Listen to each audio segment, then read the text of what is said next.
মুসলমানদেরকে মানবতাবাদের দার্স দেয়, গণতন্ত্রের ধ্বজাধরি, যে গণতন্ত্র প্রতিষ্ঠা করলে তোমরা নিরাপদে থাকবা, ন্যায় শাসন প্রতিষ্ঠা হবে। এই গণতন্ত্রের যারা দার্স দেয়, বুলিয়া ওড়ায়, এরা প্রত্যেকটা এক একটা আস্ত নরপিশাচ।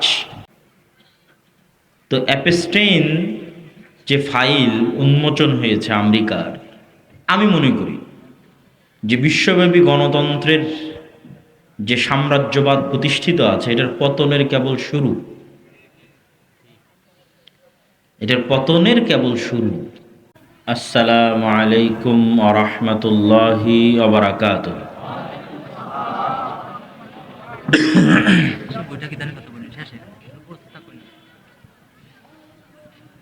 আলহামদুলিল্লাহ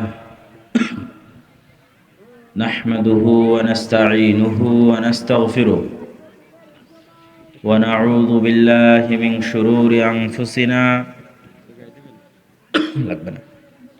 ওয়া মিন সাইয়্যাতি আ'মালিনা মান ইয়াহদিহিল্লাহু ফালা মুদিল্লা লাহু। এটা দিয়ে দেন, ড্রাইভারকে ওটা দিয়ে দেন। হ্যাঁ, দিয়ে দেন। ওয়া মান ইউদ্লিলহু ফালা হাদিয়া লাহু।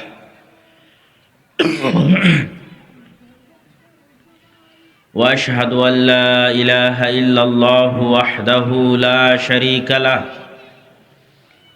واشهد ان محمدا عبده ورسوله اما بعد فاعوذ بالله من الشيطان الرجيم يا ايها الذين امنوا كتب عليكم الصيام কামা কুতিবা আলাল্লাযীনা মিন ক্বাবলিকুম লাআল্লাকুম তাত্তাকুন। প্রিয় বাঘেরহাটবাসী, প্রশংসা মহান আল্লাহর জন্য, সকলেই বলি আলহামদুলিল্লাহ। দরুদ ও সালাম বর্ষিত হোক পৃথিবীর সর্বশেষ ও সর্বশ্রেষ্ঠ রাসূল আহমদ মুহাম্মদ মুস্তাফা সাল্লাল্লাহু আলাইহি ওয়াসাল্লামের প্রতি।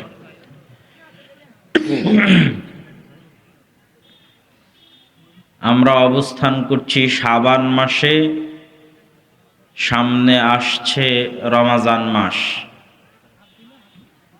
শায়েখ আব্দুর রাজ্জাক বিন ইউসুফ রমাজান বিষয়ে আলোচনা করবেন ইনশাআল্লাহ। তার পূর্বে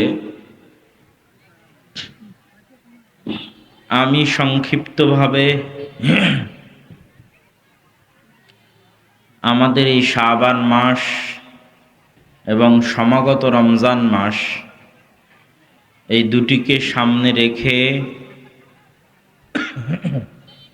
সিয়াম পালনের সংক্ষিপ্ত গুরুত্ব, তার সাথে বর্তমান আমাদের ইবাদতের পরিবেশকে নষ্টকারী বাংলাদেশের যে জাতীয় নির্বাচন, এই নির্বাচনকে সামনে রেখে কত ধরনের গুনাহে আমরা লিপ্ত হচ্ছি এবং সেগুলো কতটা ভয়াবহ ও ক্ষতিকর, সে বিষয়েও সংক্ষিপ্ত কিছু আলোচনা পেশ করার চেষ্টা করব। মা এবং বোনদের দৃষ্টি আকর্ষণ করছি যে আপনাদের প্যান্ডেল থেকে আওয়াজ আসতেছে, যা খুবই অপ্রীতিকর। মহিলাদের মধ্যে স্বেচ্ছাসেবকের দায়িত্ব পালন করার জন্য আমাদের যে মহিলা শাখা আছে, সেই মহিলা শাখার ছাত্রী এবং শিক্ষিকাদের উদাত্ত আহ্বান জানাচ্ছি। রাজপাট যে মহিলা মাদ্রাসায় আমরা উপস্থিত হয়েছি, এই মহিলা মাদ্রাসার ছাত্রী এবং শিক্ষিকাদের স্বেচ্ছাসেবিকার দায়িত্ব পালন করো, তো মহিলা প্যান্ডেলের পরিবেশ কন্ট্রোল করার উদাত্ত আহ্বান জানাচ্ছি। প্রিয় উপস্থিতি, মানুষকে জাহান্নামে নিয়ে যাওয়ার যে চেষ্টা, যে ইচ্ছা, যে আকাঙ্ক্ষা শয়তানের, এই ইচ্ছা আকাঙ্ক্ষার কথা মহান আল্লাহ সুবহানাহু তাআলা নিজেও পবিত্র কোরআনে বিভিন্নভাবে তুলে ধরেছেন। তো শয়তানের বর্ণনা দিতে গিয়ে আল্লাহ সুবহানাহু তাআলা বলেন যে শয়তান কসম করে বলছে, কাসামা হুমা, যে শয়তান কসম করে বলছে যে সে হচ্ছে লামিনান নাসিহিন, সে কল্যাণকামীদের অন্তর্ভুক্ত। শয়তান আদম আলাইহিসসালাতু ওয়াসসালাম এবং হাওয়া আলাইহিসসালাতু ওয়াসসালামকে কসম করে বলতেছে যে আল্লাহর কসম, আমি আপনার এবং আপনার স্ত্রীর কল্যাণকামী। আপনারা যদি এই গাছের পাতা ভক্ষণ করেন তবেই আপনারা জান্নাতে স্থায়ী হবেন এবং ফেরেশতায় রূপ লাভ করবেন। আর যদি আপনারা এই গাছের পাতা ভক্ষণ না করেন তাহলে অতি দ্রুত কোনো এক সময় মহান আল্লাহ আপনাদেরকে জান্নাত থেকে বের করে দিবে। তো আমি শয়তান আপনাদের কল্যাণকামী, আল্লাহর কসম করে বলছি, দয়া করে এই গাছের পাতা গ্রহণ করেন যাতে আপনারা ফেরেশতায় রূপান্তর হতে পারেন আর এই জান্নাতে স্থায়ী থাকতে পারেন। আদম আলাইহিসসালাতু ওয়াসসালাম শয়তানের কথা বিশ্বাস করলেন, এটা কোরআনের বর্ণনা, এবং সেই গাছের পাতা ভক্ষণ করলেন। এই আয়াত তুলে ধরার পিছনে কারণ হচ্ছে শয়তান যে কাজ আপনাকে দিয়ে করাতে চায় সেটির পক্ষে এত যুক্তি, এত তর্ক উপস্থাপন করে যে ওই কাজটাকে আপনি ভালো মনে করে করবেন না খারাপ মনে করে করবেন? ভালো মনে করে করবেন।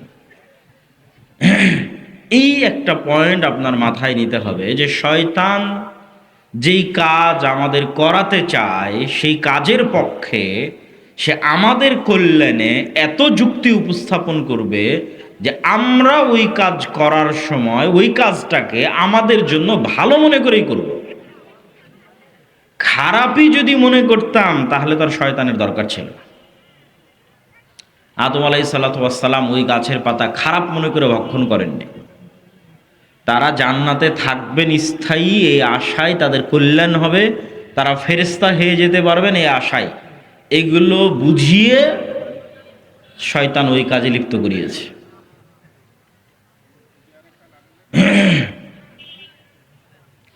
তো শাবান মাসের মতো একটা পবিত্র মাস চলমান, যেই মাসে মানুষের আমল নামা রব্বুল আলামিনের সামনে উপস্থাপন করা হয়, সারা বছরের মানুষের সারা বছরের আমল নামা রব্বুল আলামিনের সামনে তুলে ধরা হয়। সামনে যে রমাজান আসছে সেই রমাজানের প্রস্তুতি স্বরূপ শাবানে নফল সিয়াম পালন করা জরুরি। এই মাসটাকে শয়তান আমাদের কি কাজে ব্যস্ত রেখেছে দেখেন। শয়তান যে সমস্ত কাজ দিয়ে আমাকে জাহান্নামে নিয়ে যেতে চায় তার মধ্যে বড় গুনাহগুলো করানো কঠিন। সামাজিক নিয়ম কানুনের কারণে করা কঠিন, চক্ষু লজ্জার কারণে করা কঠিন, মান সম্মানের ভয়ের কারণে করা কঠিন। আপনি কাউকে হত্যা করবেন, আপনাকে দিয়ে কাউকে হত্যা করিয়ে শয়তান আপনাকে জাহান্নামে নিয়ে যাবে, এটা বাস্তবায়ন করতে শয়তানকে অনেক পরিশ্রম করতে হয়। আপনি কারোর সাথে জেনায় লিপ্ত হবেন, তারপরে শয়তান আপনাকে জাহান্নামে নিয়ে যাবে, এটা বাস্তবায়ন করতে শয়তানকে অনেক পরিশ্রম করতে হয়। কিন্তু একটা কাজ যেটা বাস্তবায়ন করতে শয়তানকে কোনো পরিশ্রম করতে হয় না, সেটা হচ্ছে শয়তান শুধু বলবে অমুককে গালি দে, অমুকের দুর্নাম কর, অমুকের বিরুদ্ধে কমেন্ট লেখ, অমুকের বিরুদ্ধে কথা বল। এই একটা কাজ করাতে শয়তানকে কোনো পরিশ্রম করতে হয় না, শুধু বাটন চাপতে দেরি, আপনি করতে দেরি করবেন না। মানে আপনার কলবে শয়তানের ওয়াসওয়াসা আসতে যতক্ষণ দেরি লাগে, করতে আপনার দেরি হবে না। আর এটির কথায় আমি বলেছি, মাসিক আল ইতিসামের এই মাসের সম্পাদকীয় আছে নির্বাচন কেন্দ্রিক যত গুনাহ। তো এটির কথা আমি বলেছি যে গোলাম বা কৃতদাসের স্বভাব হচ্ছে যাদের আত্মসম্মান এবং আত্মমর্যাদা থাকে না, তাদেরই বৈশিষ্ট্য হচ্ছে গীবত, অপবাদ, পরনিন্দা, মারামারি, কাড়াকাড়ি, গণ্ডগোল, তাদেরই বৈশিষ্ট্য। তো গণতন্ত্র এমন এক মতবাদের নাম যেটির মধ্যে মুসলমানদেরকে নিক্ষেপ করার মাধ্যমে মুসলমানদের গোলাম হওয়ার কালচারকে অব্যাহত রাখা হয়, যে মুসলমানেরা যেন আর স্বাধীন আত্মমর্যাদা সম্পন্ন না হতে পারে, এর মধ্যে যেন গোলামির স্বভাব বিরাজমান থাকে, এটি করার জন্য, এটি অব্যাহত রাখার জন্য এটিকে চালু রাখা হয়েছে। ইসলামে অবশ্যই রাজনীতি আছে। ইসলাম একটি পূর্ণাঙ্গ রাষ্ট্র ব্যবস্থার নাম, একটি পূর্ণাঙ্গ জীবন ব্যবস্থার নাম। রাসূলুল্লাহ সাল্লাল্লাহু আলাইহি ওয়াসাল্লামের চেয়ে রাষ্ট্রনীতি, অর্থনীতি আজকের পৃথিবীতেও কেউ ভালো বুঝে এটা নয়। সাহাবায়ে কেরামের চেয়ে, খোলাফায়ে রাশিদিনের চেয়ে আজকের পৃথিবীতে ভালো কেউ বোঝে অর্থনীতি, রাজনীতি এটা নয়। খেলাফার চেয়ে সুন্দর ব্যবস্থা পৃথিবীতে রাষ্ট্র পরিচালনার আছে, এটা অসম্ভব। যারা আমাদেরকে গণতন্ত্রের বুলি আওড়ায় যে তোমরা জপো, জিকির করো, যে গণতন্ত্র গণতন্ত্র এটা জিকির করো, এর বাইরে যাওয়ার সুযোগ নাই। যারা আমাদেরকে মানবতাবাদের দার্স দেয়,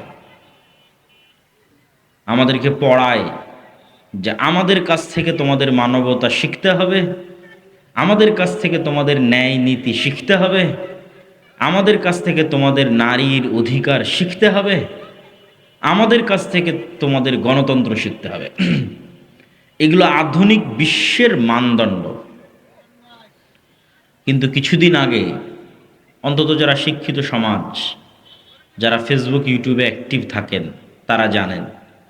আর আপনারা যদি না জেনে থাকেন তাহলে এতটুকু জেনে নেন যে এতদিন আমরা বক্তব্যে যা বলতাম, আলেম ওলামা, মসজিদ মাদ্রাসা, আমরা বক্তব্যে এতদিন যা বলতাম, এটার পক্ষে আল্লাহ প্রমাণ তৈরি করে দিয়েছে তাদের মধ্যে থেকেই যাদের বিষয়ে আমরা বলতাম। প্রমাণ ছিল না, আমরা দাবি করতাম, মানুষ বলতো যে হুজুরেরা জানে না, সেকেলে, এরা অজ্ঞ, এরা মূর্খ, মৌলবাদী, জঙ্গি, এদের কথা বিশ্বাস করা যাবে না, এরা সবসময় ষড়যন্ত্র তত্ত্বে বিশ্বাস করে, এই বলে কত রকমের কথা, তার হিসাব নাই। কিন্তু বিশাল সাম্রাজ্যকেও আল্লাহ পতন করান ছোট বিষয় দিয়ে, ছোট্ট, অতি ছোট্ট একটা নগণ্য বিষয় দিয়ে পতন হয়। তো অ্যাপস্টেইন যে ফাইল উন্মোচন হয়েছে আমেরিকার, আমি মনে করি যে বিশ্বব্যাপী গণতন্ত্রের যে সাম্রাজ্যবাদ প্রতিষ্ঠিত আছে, এটার পতনের কেবল শুরু, এটার পতনের কেবল শুরু। এটার পতন ঘটবেই। কিভাবে ঘটাবে এটা আল্লাহ সুবহানাহু ওয়া তাআলা জানে। কিন্তু এর কোনো যোগ্যতা নাই পৃথিবী শাসন করার, এটা আমরা দাবি করতাম, এর পক্ষে যুক্তি প্রমাণ ছিল না। এখন দেখা যাচ্ছে যে এই বিশ্বকে যারা মানবতাবাদের দার্স দিত, এই বিশ্বে যারা গণতন্ত্রের সবচেয়ে বড় প্রচারক, এই বিশ্বে যার রাতের ঘুম হারাম হয় আমাকে টিকা দেওয়ার জন্য, বলে আমাকে টিকা না লাগালে নাকি আমি মারা যাব, এই নিয়ে ঘুম হারাম বিল গেটসের। কি হিতাকাঙ্ক্ষী বিল গেটস! আমার বিল গেটস মুসলমানের কি হিতাকাঙ্ক্ষী যে মুসলমানের করোনা ভাইরাসের টিকা না দিলে তো মুসলমান মরে যাবে, তো ওকে বাঁচানোর জন্য এখন করোনা ভাইরাসের মুসলমানের টিকা দিতে হবে, এই চিন্তায় ঘুম হয় না বিল গেটসের। সেই বিল গেটস কি করত? সেই বিল গেটস, ডোনাল্ড ট্রাম্প, আরও যারা আছে তাদের নাম ওই ফাইলে এসেছে, এরা জ্যান্ত ছোট ছোট শিশু, মেয়ে, বাচ্চাদের গোস্ত পর্যন্ত ভক্ষণ করত। তাহলে কি পরিমাণ হিতাকাঙ্ক্ষী! না হিতাকাঙ্ক্ষীর নামে অন্য কিছু এবার বলেন। এবার বুঝেন যে আমাদের ছোট ছোট 9, 10, 11, 12 বছরের ছোট মেয়ে যারা এই বিশ্বের শাসন করছে এখন, তাদের কাছে নিরাপদ নয়। তথা এই বিশ্বের শাসন ব্যবস্থায় যারা বসে আছে প্রত্যেকটা এক একটা নরপশু।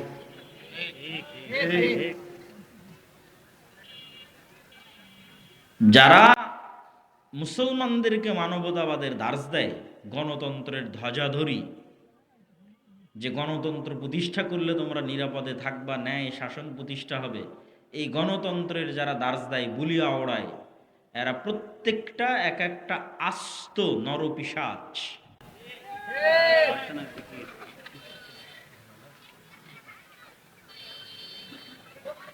তো যারা জানেন তারা তো জানেন, যারা জানেন না তারা অবশ্যই দেখতে পারেন যে কোন রুচিতে এবং কোন আস্থায় এবং কোন বিশ্বাসে মুসলমানরা এখনো বিশ্বাস করবে, এখনো মনে করবে যে না, নারীদের অধিকার আমাকে পাশ্চাত্য থেকে নিতে হবে, ডুবে মরে যাওয়া উচিত।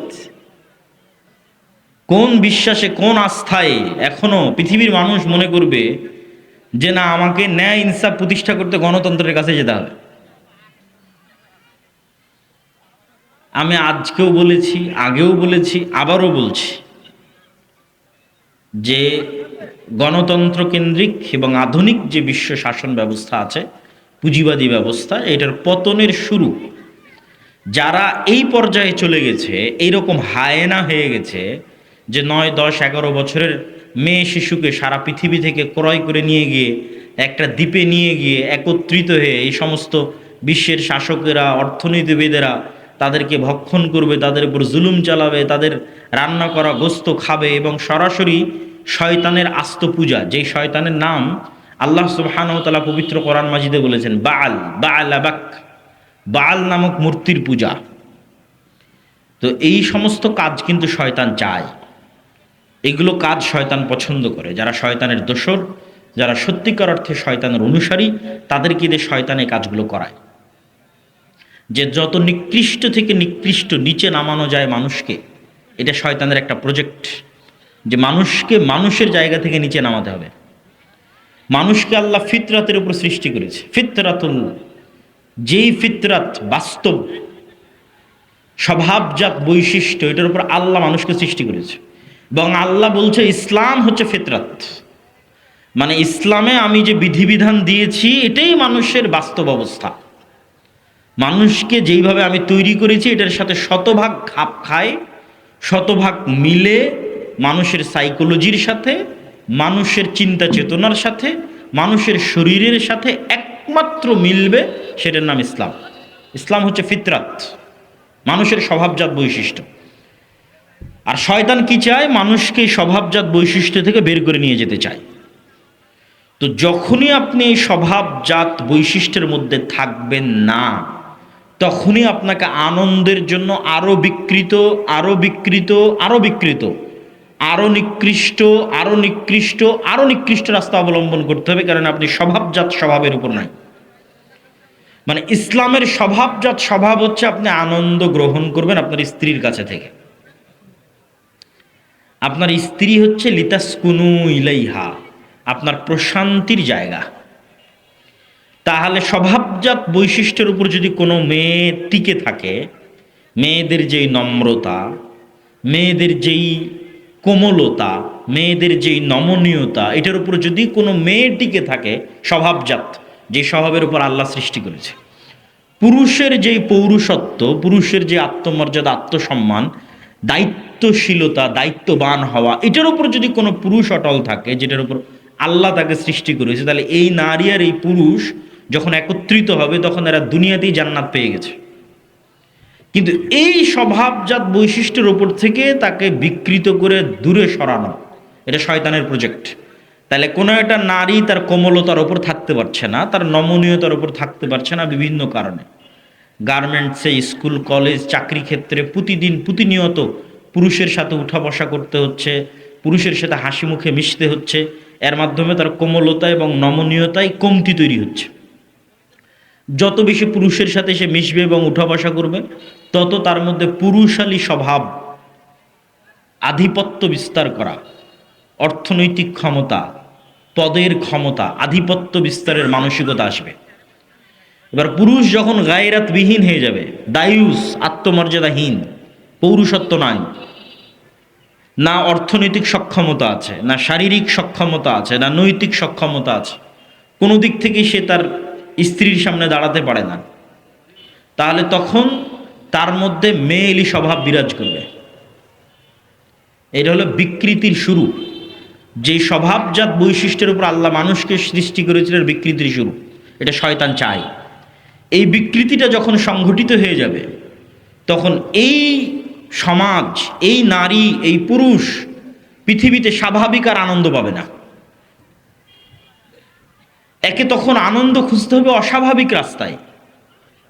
সে অস্বাভাবিক রাস্তা হতে পারে সমকামিতা, সে অস্বাভাবিক রাস্তা হতে পারে এই রকম যে নিকৃষ্ট কার্যকলাপ শয়তান এই সমস্ত গণতন্ত্রের ধ্বজাধারী নরপিশাচ, নরপশু যারা পৃথিবীকে শাসন করতেছে, ভিতর থেকে খোখলা, পৃথিবী শাসন করার যাদের কোনো নৈতিক অধিকার নাই, হারিয়ে ফেলেছে, তাদের মধ্যে এই স্বভাবগুলো শয়তান কিভাবে প্রবেশ করিয়েছে? কেননা তারা স্বভাবজাত বৈশিষ্ট্যের উপর বাকি নাই। এরা আস্ত শয়তানের পূজারী।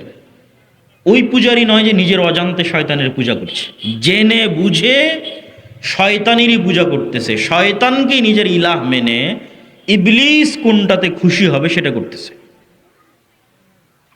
এবং যদি তারা সরাসরি ইবলিসের সাথে মিটিং দেয়, সরাসরি শয়তানের সাথে সাক্ষাতে কথা বলে, তবু আশ্চর্যের হওয়ার কোনো বিষয় নয়, স্বাভাবিক একটি বিষয়। তো এই যে শয়তান এবং শয়তানের অনুসারী যারা যারা আজকের পৃথিবী শাসন করছে, এদের শত্রু তো ইসলাম, এদের শত্রু তো নবীরা, নবীদের উত্তরসূরীরা, এদের শত্রু তো মানুষের স্বভাবজাত বৈশিষ্ট্য যেটার উপর ইসলাম টিকে আছে। তো এই জন্য আমি আমার বহু বক্তব্যে বলেছি এবং আজকেও বলছি, ইসলাম নিজেই কোনো দল, সংগঠন, মতবাদ, আদর্শ, নির্বাচন, ভোট কোনো কিছু ছাড়াই ইসলাম নিজেই ইটসেলফ একটা বিপ্লব। নিজেই ইসলাম নিজেই পৃথিবীকে পরিবর্তন করে দিতে পারবে, ইসলাম নিজেই বাংলাদেশকে পরিবর্তন করে দিতে পারবে। কিন্তু ইসলামের ওই জায়গায় আমাদের পৌঁছতে হবে, সেই জায়গায় আমরা পৌঁছতে পারিনি। আমরা এখন যে জায়গায় দাঁড়িয়ে আছি এটার নাম নেফাকি, মোনাফিকি। যেহেতু আমরা শতভাগ 90% মুসলমানের দেশ, আমরা যেহেতু ইসলামের ওই জায়গায় পৌঁছতে পারিনি, তাহলে আমরা দাঁড়িয়ে আছি কোথায়? আমরা মুনাফিকির স্তরে দাঁড়িয়ে আছি। এই মুনাফিকের স্তর থেকে আমাদেরকে পূর্ণতার স্তরের দিকে এগিয়ে যেতে হবে, পরিপূর্ণতার স্তরের দিকে। আর এই পরিপূর্ণতার স্তরের দিকে এগিয়ে যাওয়ার জন্য কট্টরভাবে ইসলাম অনুসরণের বাইরে আর দ্বিতীয় কোনো রাস্তা নেই। শয়তানের অনুসারী যত শক্ত এবং মজবুতভাবে শয়তানের অনুসরণ করে, ইসলামের অনুসারীদেরকে ঠিক ততই কট্টরভাবে ইসলামের অনুসরণ করতে হবে এবং ইসলামের উপর আস্থা রাখতে হবে, ইসলামের উপর বিশ্বাস রাখতে হবে। প্রিয় উপস্থিতি,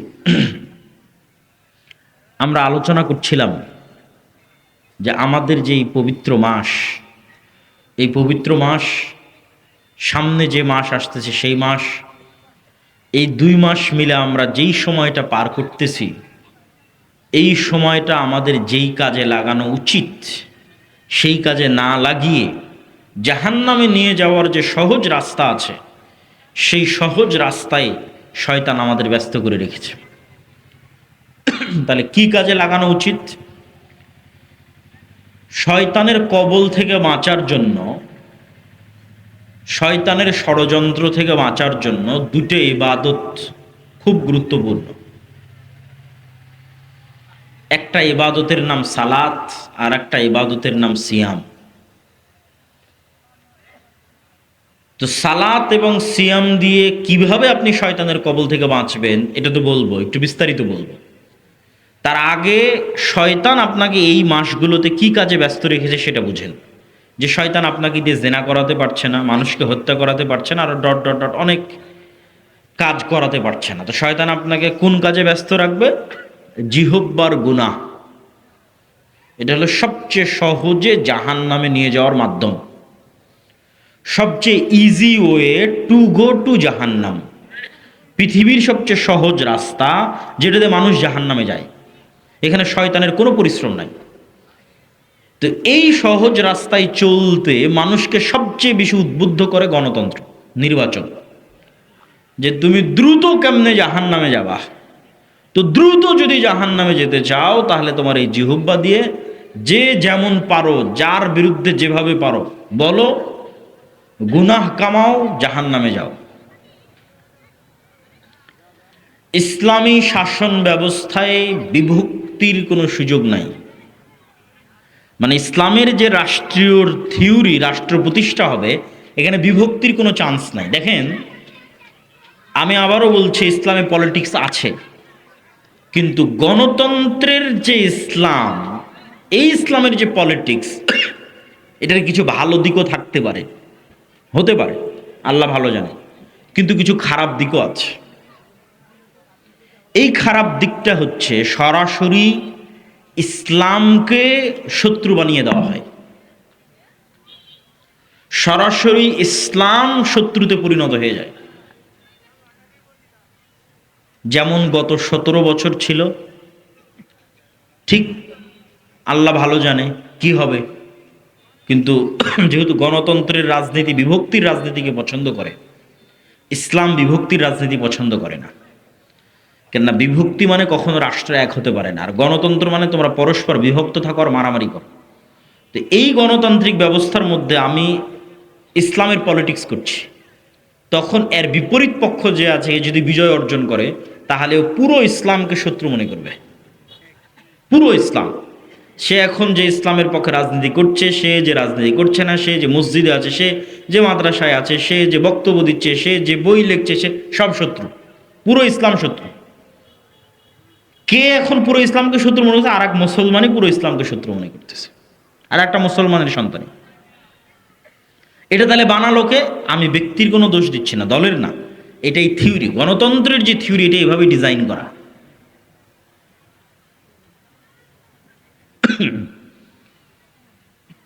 তো এই যে বিভক্তির যে রাজনীতি, এই বিভক্তির রাজনীতির সবচেয়ে বড় অনুষঙ্গ হচ্ছে গীবত, তহমত, অপবাদ। কে কাকে কত নিচে নামাতে পারে, কে কার কত চরিত্র হনন করতে পারে, এটার প্র্যাকটিস। আর এটার প্র্যাকটিস কখনো স্বাধীন নেতার প্র্যাকটিস হতে পারে না, এটার প্র্যাকটিস গোলামের প্র্যাকটিস। মুহাম্মদ সাল্লাল্লাহু আলাইহি ওয়াসাল্লামের 63 বছরের জীবনের একটা উদাহরণ কেউ নিয়ে এসে দিতে পারবে না যে মুহাম্মদ সাল্লাল্লাহু আলাইহি ওয়াসাল্লাম তার শত্রুর চরিত্র হনন করতে চেয়েছেন। আবু সুফিয়ান যদি এক দিনের জন্য, এক সেকেন্ডের জন্য বুঝতো যে মুহাম্মদ সাল্লাল্লাহু আলাইহি ওয়াসাল্লাম তাকে ব্যক্তিগতভাবে অ্যাটাক করেছেন, আদর্শিক আক্রমণ নয়, ব্যক্তিগত অ্যাটাক। ব্যক্তিগত অ্যাটাক যেমন ধরেন আবু সুফিয়ান, কথার কথা বলছে, আবু সুফিয়ান কানা, আবু সুফিয়ান বাঠু, আবু সুফিয়ানের টাকা নাই, আবু সুফিয়ান গরিব, উমুকের ঘরের উমুক, কত রকমভাবে একজনকে ব্যক্তিগত অ্যাটাক করা যায়। গায়ের রং দিয়ে ব্যক্তিগত অ্যাটাক করা যায়, বিভিন্নভাবে করা যায়। তো যেহেতু আবু সুফিয়ানের সাথে মোহাম্মদ সাল্লাল্লাহু আলাইহি ওয়াসাল্লামের দীর্ঘদিনের দ্বন্দ্ব, তা আবু সুফিয়ান খুব ভালোভাবে জানে যে মোহাম্মদ সাল্লাল্লাহু আলাইহি ওয়াসাল্লাম একদিনের জন্য আবু সুফিয়ানকে ব্যক্তিগত অ্যাটাক করেনি, যারে তুই তো এরকম না। এই শত্রুটা শুধু আদর্শিক, যার ফলশ্রুতিতে আবু সুফিয়ান যেদিন ইসলাম গ্রহণ করেছে, তার সিদ্ধান্ত নিতে এক সেকেন্ডও দেরি করতে হয়নি যে আমি কেমনি গিয়ে মোহাম্মদ সাল্লাল্লাহু আলাইহি ওয়াসাল্লামের সামনে নত হব। কেন নত হতে তো কোনো বাধা নাই, এখানে কোনো ইগো কাজ করবে না। কেন মোহাম্মদ সাল্লাল্লাহু আলাইহি ওয়াসাল্লাম কোনোদিন আবু সুফিয়ানকে ব্যক্তিগত আক্রমণ করেইনি, তো কিসের ইগো কাজ করবে? কিন্তু গণতন্ত্র যে কালচারটা আমাদের মধ্যে তৈরি করে, এটা এক নেতা আর এক নেতাকে যদি ব্যক্তিগত আক্রমণ না করে, এক দলের লোক আর এক দলকে যদি ব্যক্তিগত আক্রমণ না করে, তাহলে এখানে ভোট কিভাবে আসবে?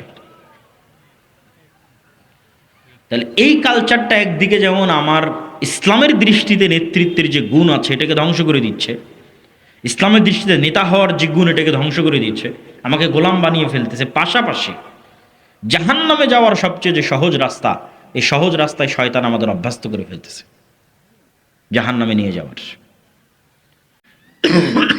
এবার আমরা বলতে চাচ্ছি যে শয়তান যে আমাদের জাহান্নামে নিয়ে যেতে চায়, সেটি থেকে বাঁচতে সালাত এবং সিয়াম, এই দুইটা আমাদের কি উপকার দিতে পারে? সিয়াম মানে কি? মারিয়াম আলাইহাস সালাতু ওয়াস সালাম যেই দিন নির্জন এলাকা থেকে লোকালয়ে ফিরে আসতেছেন ঈসা আলাইহিস সালামকে কোলে করে, সেদিন মানুষটাকে জিজ্ঞেস করতেছে এই ছেলে কোথায় থেকে আসলো, কিভাবে আসলো? তো তিনি উত্তরে বলছেন, ইন্নী নাযারতু লির রহমানি সাওমা ফালান উকাল্লিমাল ইয়াওমা ইনসিয়্যা। আমি আজকে রহমানের জন্য সিয়াম আছি, এই জন্য আজকে কোনো মানুষের সাথে কথা বলবো না। তাহলে মারিয়াম আলাইহিস সালাতু ওয়াস সালাম সিয়াম আছেন, এই জন্য কথা বলবেন না। আমরা কিন্তু জীবনে কোনোদিন শুনিনি যে সিয়াম থাকলে কথা বলা যায় না। সিয়াম থাকলে কথা বলা যায়। এই আয়াত পেশ করার দ্বারা আমার উদ্দেশ্য হচ্ছে, সিয়াম শব্দটা আরবিতে কি অর্থে ব্যবহার হয় দেখেন। যে মারিয়াম আলাইহিস সালাতু ওয়াস সালাম কথা বলবে না, তাই বলতেছে আমি সিয়াম আছি। তার মানে সিয়াম মানে শুধু পেটের বিরত থাকা নয়, সিয়াম মানে শুধু লজ্জাস্থানের বিরত থাকা নয়, সিয়াম মানে জিহ্বারও বিরত থাকা, সিয়াম মানে চোখেরও বিরত থাকা, সিয়াম মানে কানেরও বিরত থাকা, সিয়াম মানে হাত পায়েরও বিরত থাকা। এটা পুরো সামগ্রিক বিরত থাকার একটা ইবাদতের নাম সিয়াম, সামগ্রিক। সিয়ামের সর্বনিম্ন স্তর হচ্ছে আপনার পেট বিরত থাকবে, লজ্জাস্থান বিরত, সর্বনিম্ন, যেটা ক্রস করলে সিয়াম ভেঙে যায়। কিন্তু সিয়ামের যেই স্তরে গেলে আপনি ফজিলত পাবেন, যেই স্তরে না গেলে আপনি ফজিলত পাবেন না। যেই স্তরে গেলে সিয়ামের ফরজ আদায় হওয়ার পাশাপাশি ফজিলতও পাওয়া যাবে, সেটা হচ্ছে বাস্তব, প্রকৃত, রিয়াল সিয়াম। সেটাতে জিহ্বাও সিয়াম আছে, চোখও সিয়াম আছে, কানও সিয়াম আছে, পেটও সিয়াম আছে, লজ্জাস্থানও সিয়াম আছে, হাত পাও সিয়াম আছে। এই সিয়ামে আমরা ফজিলত পাবো, নেকি পাবো। এই সিয়াম আমাদেরকে শয়তানের বিরুদ্ধে যুদ্ধ করার প্রশিক্ষণ দিচ্ছে। এটা শয়তানের বিরুদ্ধে প্রশিক্ষণের একটা কোর্স, 30 দিন একটানা। শুধু না খেয়ে থাকলাম, তারপরে সব অন্যায় ব্যস্ত থাকলাম, সালাতের ধার ধারলাম না, জিহুব্বাকে মানুষের নিন্দা গীবতে ব্যস্ত রাখলাম, কানকে গান শ্রবণে ব্যস্ত রাখলাম, চোখকে অশ্লীল দৃশ্য দেখায় ব্যস্ত রাখলাম, এই সিয়ামের কোনো দাম নাই। এই সিয়াম তো শয়তানের বিরুদ্ধে যুদ্ধ হলো না। এই সিয়াম তো আমাকে লাআল্লাকুম তাত্তাকুন, বেঁচে থাকার, বিরত থাকার প্র্যাকটিস দিতে পারলো না। তাত্তাকুনের শাব্দিক অর্থ কি? বেঁচে বেঁচে চলা, পারহেজগার না উর্দুতে বলে, সেখান থেকে এসেছে পরহেজগার।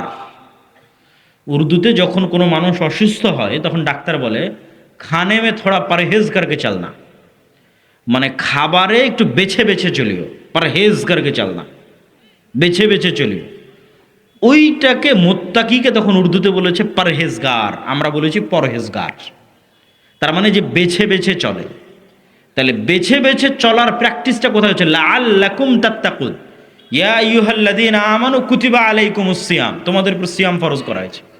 কামা কুতিবা আলাল্লাযীনা মিন ক্বাবলিকুম, যেমন তোমাদের পূর্ববর্তীদের উপর ফরজ করা হয়েছে। লাআল্লাকুম তাত্তাকুন, যেন তোমরা বেছে বেছে চলার প্রশিক্ষণ নিতে পারো, বিরত থাকার প্র্যাকটিস করতে পারো শয়তানের বিরুদ্ধে। তাহলে এই বিরত থাকাটা তখনই পূর্ণাঙ্গতা পাবে যখন আপনার জিহুব্বা বিরত আছে, চোখ বিরত আছে, কান বিরত আছে, পেট বিরত আছে, লজ্জাস্থান বিরত আছে, হাত এবং পা বিরত আছে। এবার আপনি পুরো 1 মাস শয়তানের বিরুদ্ধে যুদ্ধ করার প্রশিক্ষণ নিলেন, বিরত থাকার প্রশিক্ষণ নিলেন। প্রিয় উপস্থিতি,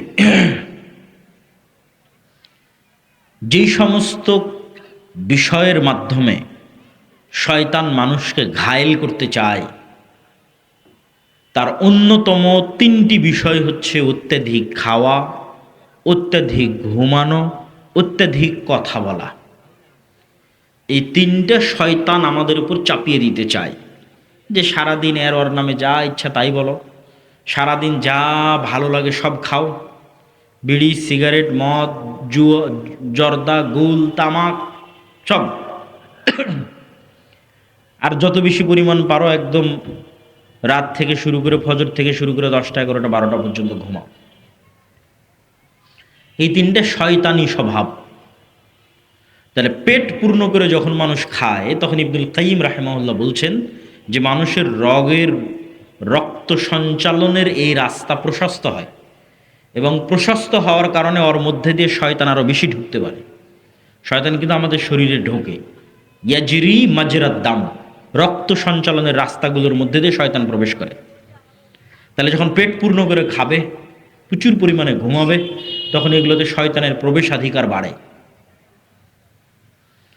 তাহলে এই জন্য শয়তানের ঢোকা কমিয়ে আনার জন্য মানুষের জন্মগত স্বভাব, নাফসানি চাহিদা, পৃথিবীতে যদি শয়তান নাই, আজকে কল্পনা করেন ইবলিস এবং ইবলিসের বাহিনী নাই, তারপরেও মানুষের সবচেয়ে বড় শত্রু তার নিজের নাফস। কেন? এই নাফস এই পৃথিবীতে তৈরি হয়েছে, এই পৃথিবীর আলো বাতাস মাটি পানি দিয়ে তৈরি হয়েছে। রূহ এসেছে আসমান থেকে, ওর সাথে দুনিয়ার সম্পর্ক নাই। কিন্তু যেই নাফস দুনিয়াতে তৈরি হয়েছে, ও তো দুনিয়ার খাওয়া, দুনিয়ার বিনোদন ভালোবাসবেই।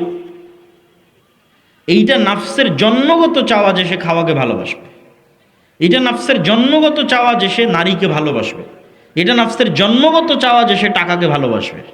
নাই পৃথিবীতে শয়তান, তখন এই নাফস নিজেই আপনাকে পথভ্রষ্ট করার জন্য যথেষ্ট। এই জন্য কিছু কিছু দোয়ায় রাসূলুল্লাহ সাল্লাল্লাহু আলাইহি ওয়াসাল্লাম একসাথে নাফস থেকেও পরিত্রাণ চেয়েছেন, শয়তান থেকেও পরিত্রাণ চেয়েছেন। প্রত্যেক বক্তা যখন বক্তব্য শুরু করে তখন দেখবেন, আজকের বক্তব্য আমি শুরুতে বলেছি, নাহমাদুহু ওয়া নাস্তাঈনু ওয়া নাস্তাগফিরু ওয়া নাউযু বিল্লাহি মিন শুরুরি আনফুসিনা। আল্লাহর কাছে পরিত্রাণ চাচ্ছি আমার নাফসের অকল্যাণ থেকে। তো নাফস যদি ভয়ঙ্করই না হবে, তো নাফসের অকল্যাণ থেকে কেমনে পরিত্রাণ চাই? শয়তান ছাড়া নাফস ইটসেলফ ভয়ঙ্কর, শয়তান ছাড়াই। এবার নাফসের নিজের নাফসানি চাওয়া, তার সাথে শয়তান যুক্ত হয়েছে, শয়তানের ওয়াসওয়াসা, এই দুটো যখন যুক্ত হয় তখন এটা আরো ভয়ঙ্কর। তাহলে এই দুটোকে লাগাম দেওয়ার জন্য একটা বড় মাধ্যম হচ্ছে সিয়াম। নাফস নিজে চায় খেতে, খাওয়া ভালোবাসে, সেখানে আমি খাওয়া বন্ধ করে দিয়েছি। নাফস নিজে চায় যে সে ঘুমাবে, সেখানে আমি রাত জাগতেছি। নাফস চায় যে সে মানুষের বিরুদ্ধে গীবত, তহমত, অপবাদ, যত মানুষকে ছোট করতে পারে তত মজা পায়, সেখানে আমি জিহ্বার সিয়াম পালন করা শুরু করেছি। তাহলে চোখের সিয়াম, কানের সিয়াম, জিহ্বার সিয়াম, পেটের সিয়াম, লজ্জাস্থানের সিয়াম, এগুলো একসাথে শয়তান এবং আমার নাফস, এই দুইটার বিরুদ্ধেই যুদ্ধ। এই জন্য মানুষকে ভালো করতে, পরহেজগার করতে, মুত্তাকি করতে সিয়ামের কোনো বিকল্প নাই। শাবান মাসে সিয়াম পালন, রমাজানে সিয়াম পালন, বৃহস্পতিবার সোমবারে সিয়াম পালন, মাসের 3 দিন সিয়াম পালন অব্যাহত রাখতেই হবে। পারলে দাউদ আলাইহিস সালাতু ওয়াস সালামের মতো একদিন পর একদিন। আমরা সেভাবে পারি না, তবে ওস্তাদ শায়েখ আব্দুর রাজ্জাক বিন ইউসুফ এবং আমার মা ধারাবাহিক অব্যাহত সব সময় নফল সিয়াম পালন করে। বৃহস্পতিবার সোমবার, মাসের 3 দিন, শাবান মাসের শুরু থেকে সব সময়। এটা কখনো বৃহস্পতিবার সোমবারের সিয়ামও কখনো মিস দেন না, মাসের 3 দিনের সিয়ামও কখনো মিস দেন না, শাবান মাসের শুরু থেকে তো দেনই না। তো আমরা ওইভাবে পারি না, কিন্তু দেখে অনুপ্রাণিত হয়েছে, না চেষ্টা করতে হবে, পারতে হবে, করতে হবে। তো আপনাদেরকেও উৎসাহিত করছি যে আপনি যদি শাবান মাসে সিয়াম না রাখেন, তাহলে আপনার ব্রেন আনপ্রিপেয়ার্ড অবস্থায় রমজানে ঢুকবে, অপ্রস্তুত অবস্থায় রমজানে ঢুকবে। আর আপনি যদি শাবানে সিয়াম রাখেন, তাহলে সাইকোলজিক্যালি, মেন্টালি আপনার ব্রেনকে আপনি আগে থেকে সিগন্যাল দিচ্ছেন, ব্রেনকে সিগন্যাল দিচ্ছেন। দেখেন, ব্রেন একটা ভিন্ন স্বাধীন সত্তা, ওকে আপনি যেভাবে ইউজ করবেন ও সেভাবে অভ্যস্ত হয়ে যাবে। তো ব্রেনকে আপনি আগে থেকে সিগন্যাল দিচ্ছেন যে আমি শাবানে সিয়াম রাখছি কেন, সামনে রমজান আসতেছে। তখন ব্রেন নিজেই প্রস্তুত হবে, মেন্টালি প্রিপেয়ার্ড হবে যে না, রমজানকে মূল্যায়ন করতে হবে, রমজানে ইবাদত করতে হবে, এই মূল্যায়ন, এই প্রস্তুতিটার দরকার আছে। সিয়ামের বিষয়ে আর একটা কথা বলে আমরা সালাত কিভাবে আমাদেরকে শয়তানের কবল থেকে রক্ষা করতে পারে সেটির দিকে আগাবো। সিয়ামের বিষয়ে আরেকটি কথা, রমাজান এবং শাবান এবং সিয়াম এগুলো বিষয়ে শেখ আব্দুর রাজ্জাক বিন ইউসুফ আর আলোচনা করবেন। সিয়ামের বিষয়ে একটি কথা, আল্লাহ সুবহানাহু তাআলার কাফফারা সিস্টেম, গুনাহ মাফ হওয়ার যে পদ্ধতি আল্লাহ তৈরি করে রেখেছেন, আল্লাহ সেট আপ করে রেখেছেন যে গুনাহ মাফ হবে। এই পদ্ধতিতে আপনি জেহারের কাফফারা বলেন, কসম ভঙ্গের কাফফারা বলেন, দিনের বেলা রমজান মাসে স্ত্রীর কাছে যাওয়ার গুনাহের কাফফারা বলেন, হজ বা উমরায় ভুল হলে দম দেওয়ার কাফফারা বলেন, অনিচ্ছাকৃত কোনো মানুষকে হত্যা করলে দিয়াতের কাফফারা বলেন, এই প্রত্যেকটা গুনাহ কথা, যত গুনাহের কাফফারা আল্লাহ দিয়েছে পৃথিবীতে, এই প্রত্যেকটা কাফফারা শুরু হয় গোলাম আজাদ করো, না হয় এতজন মিসকিনকে খাওয়াও। এটা দিয়ে গোলাম আজাদ সর্বোচ্চ, কেন গোলাম আজাদ করতে বেশি টাকা লাগে, তার চেয়ে একটু কম টাকা লাগবে মিসকিনকে খাওয়ানো, পরিমাণ কম বেশি, কোথাও 10 জন মিসকিন, কোথাও 60 জন মিসকিন, এক একটা এক এক ধরনের কাফফারা নির্ধারণ করা আছে। তথা প্রথম যে দুইটা বললাম, এই দুইটা হচ্ছে টাকা, গোলাম আজাদ করতে টাকা দিতে হবে, মিসকিনকে খাওয়াতে টাকা দিতে হবে। তথা পকেট থেকে টাকা আল্লাহর রাস্তায় বের হলে গুনাহ মাফ হয়। এটা কাফফারা সিস্টেমকে দেখলে বোঝা যায় যে আল্লাহ কিভাবে কাফফারার সিস্টেম নির্ধারণ করেছে। 2 নাম্বার, যখন এই দুইটার কোনোটাই কেউ পারে না, তখন বলে সিয়াম রাখো। যে কোনো কাফফারা আপনি উঠিয়ে দেখেন, এখান থেকে গিয়ে যে কোনো ফতোয়ার বই, যে কোনো মাসলা মাসাইলের বই খুলে আপনি দেখেন যে কাফফারায় আল্লাহ কি বলছে।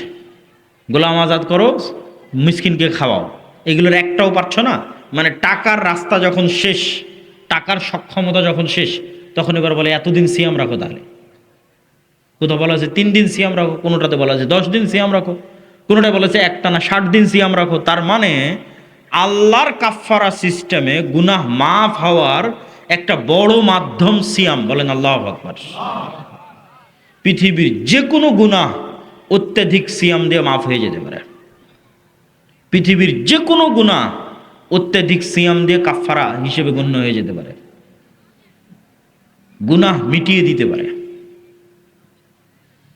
প্রিয় উপস্থিতি,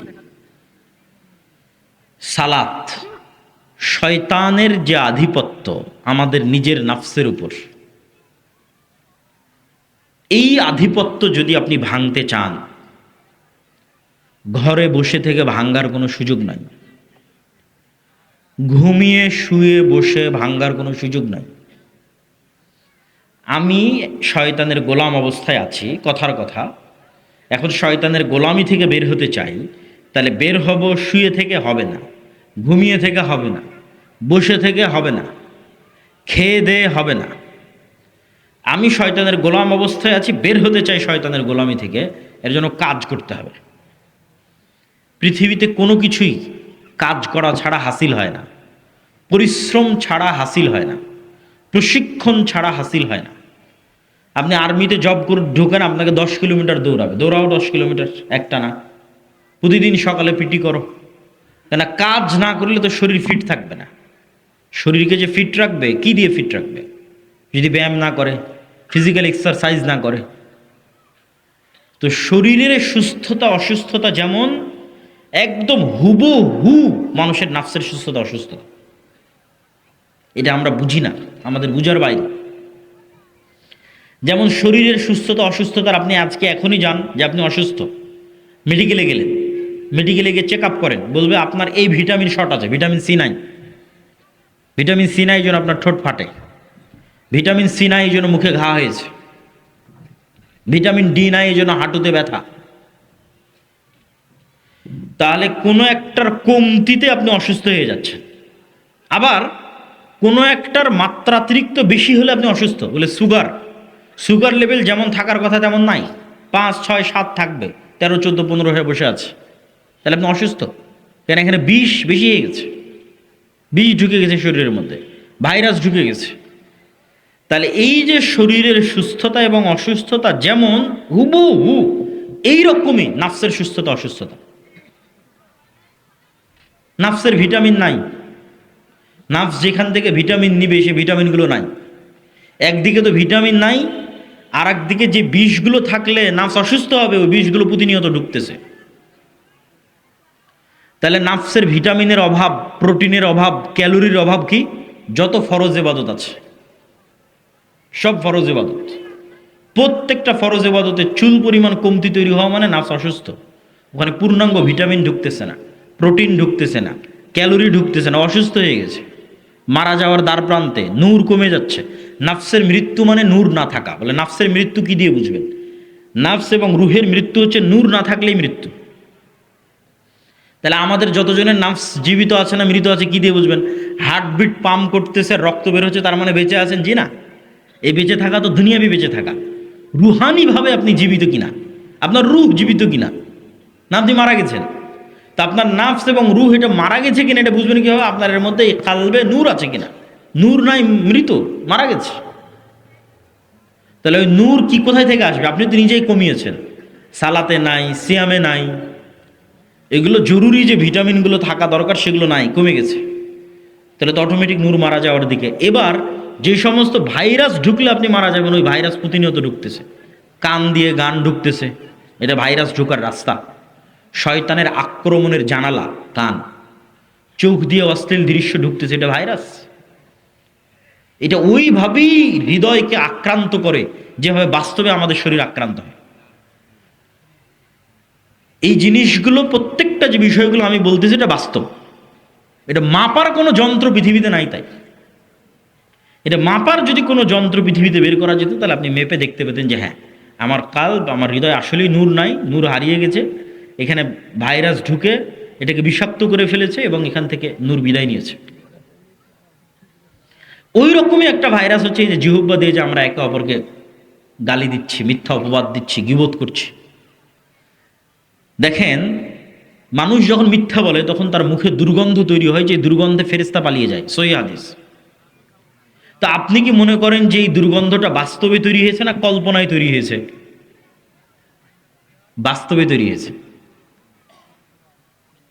আমি যখন মিথ্যা বললাম, আপনি যখন মিথ্যা বললেন, তখন আমার মুখ থেকে বাস্তবেই দুর্গন্ধ বেরিয়েছে। এই দুর্গন্ধটা বাস্তব। কিন্তু ওই দুর্গন্ধটা যেই লেভেলে ফিল করা যাবে, ওই লেভেলের মতো সূক্ষ্ম গন্ধ নেওয়ার ক্ষমতাই নাকের নাই, কিন্তু দুর্গন্ধ বাস্তবে বেরিয়েছে।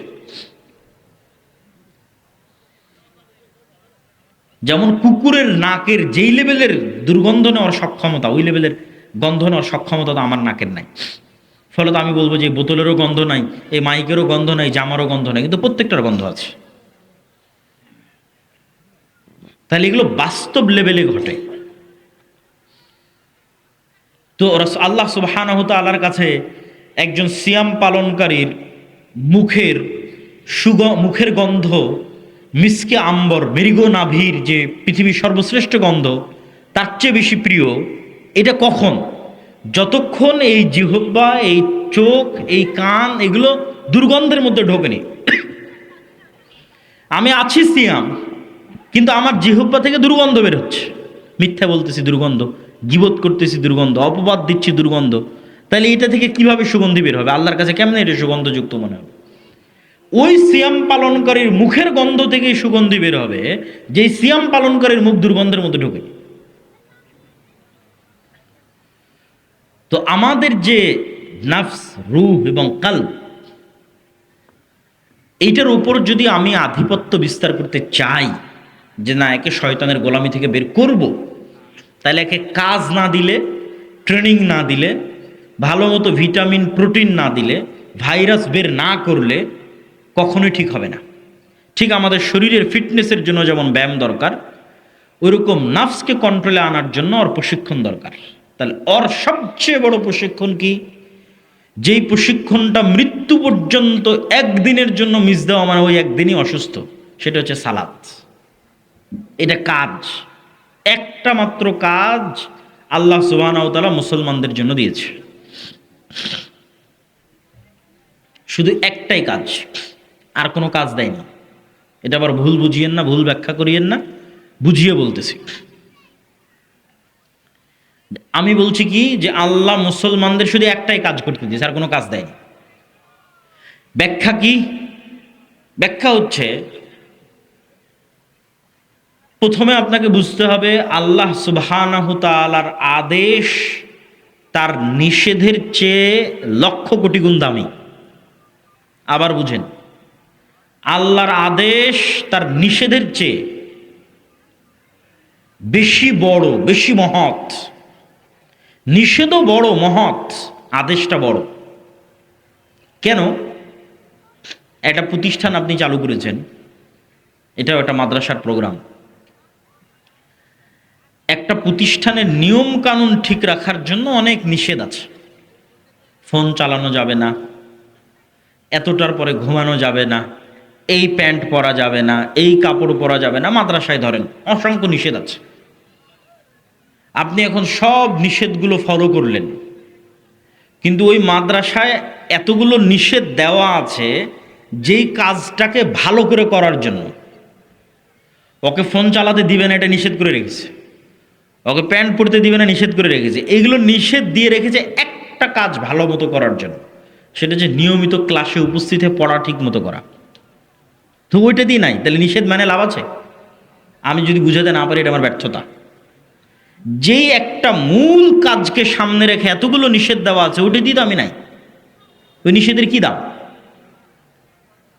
তাহলে আল্লাহ সুবহানাহু ওয়া তাআলা অসংখ্য নিষেধ দিয়েছে, এই সমাজ ব্যবস্থাটাকে ঠিক রাখতে হবে। তো মানুষ যদি মানুষকে হত্যা করে, সমাজ ধ্বংস হয়ে যাবে।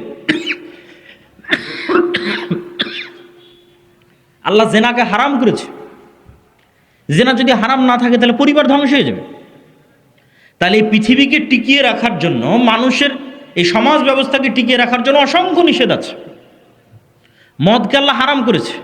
যদি সবাই মদ্যপায়ে আসক্ত হয়, সমাজে বিশৃঙ্খলা দেখা দিবে। সবাই যদি জুয়ায় আসক্ত হয়, সমাজ ধ্বংস হয়ে যাবে। তাহলে সমাজকে বাঁচিয়ে রাখার জন্য তো এগুলো লাগবে, কিন্তু এগুলো লাগবে কি করতে? একটা কাজ, সে কাজটার নাম কি বলেন? মাত্র কাজ হিসেবে একটাই দেওয়া আছে, কাজ একটা। তো বলবেন আরো তো কাজ আছে, সিয়াম আছে, হজ আছে, জাকাত আছে।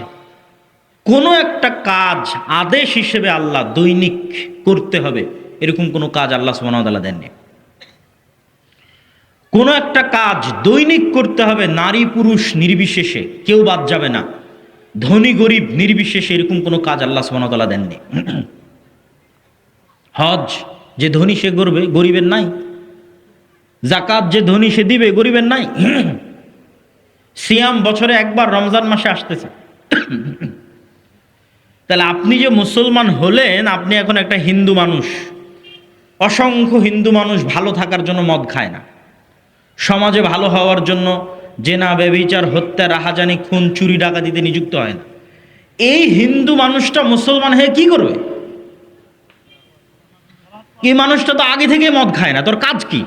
ওকে তো আর আপনি বলতে পারছেন বাবা তুমি হিন্দু থেকে মুসলমান হলা, তুমি তো মদ খায়ও না। তো বললে ভাই আমি তো আগে থেকে মদ খাই না। কত লক্ষ লক্ষ খ্রিস্টান নেবেন, চুরি চামারি ডাকাতি অন্যায় করে না। তাহলে বাবা তুমি তো খ্রিস্টান থেকে ইসলাম গ্রহণ করলো, তো ইসলামের নিয়ম হচ্ছে চুরি চামারি করা যাবে না। তাহলে আমি তো আগে থেকে চুরি চামারি করি না। তো ও খ্রিস্টান যে মুসলমান হবে, হিন্দু যে মুসলমান হবে, ভালো খ্রিস্টান ভালো হিন্দু মুসলমান হয়ে করবে কি? একটাই কাজ আছে, সেই কাজটা কি বলেন তো? সালাত। এইবার বুঝলেন ওই হাদিসের অর্থ, যে মুশরিক আর মুসলমানের মধ্যে পার্থক্য কি? সালাত। তুমি সালাত আদায় করার তো মুসলমানই নাই, তুমি মুসলমান থাকারই তো কোনো দরকার নাই। কেন? এরকম আরো অসংখ্য হিন্দু আছে, খ্রিস্টান আছে, মদ খায় না, বিড়ি খায় না, জুয়া খায় না, জুয়া খেলে না, চুরি করে না, ডাকাতি করে না। কত হিন্দু খ্রিস্টানের, তাহলে ওই হিন্দু খ্রিস্টান আর তোমার মধ্যে পার্থক্য কি? কোনো পার্থক্য নেই। তাহলে আদেশ হিসেবে নারী পুরুষ নির্বিশেষে, ধনী গরিব নির্বিশেষে প্রতিদিন করতে হবে আল্লাহর একমাত্র একটাই আদেশ, তার নাম সালাত। এই জন্য সালাতের ক্ষেত্রে কোনো এক্সকিউজ দেওয়ার অপশন রাখা হয়নি, যে সালাতের ক্ষেত্রে আমি কোনো অজুহাত দিব, এই অজুহাত দেওয়ার কোনো অপশন রাখা হয়নি। সিয়ামে অজুহাত আছে, মনে করলাম সিয়াম নারী পুরুষ নির্বিশেষে, মনে করে নিলাম সিয়াম ধনী গরিব নির্বিশেষে, কিন্তু সিয়ামে অজুহাত দিতে পারবো বলে আমি বুড়ো হয়ে গেছি সিয়াম রাখতে পারবো না। ঠিক আছে, সমস্যা নেই, ফিদিয়া দিয়ে দাও। বলে আমি গর্ভবতী, আমি ঋতুবতী, সিয়াম রাখবো, ঠিক আছে তোমার জন্য এই অপশন দিয়ে দিলাম। অসুস্থ তো তোমার জন্য অপশন দিয়ে দিলাম। তাহলে যেই সিয়ামটা আমরা অন্তত ধনী গরিব উভয়ের জন্য রেখেছিলাম, ওইটাতেও ডট ডট ডট ডট অসংখ্য অপশন আছে।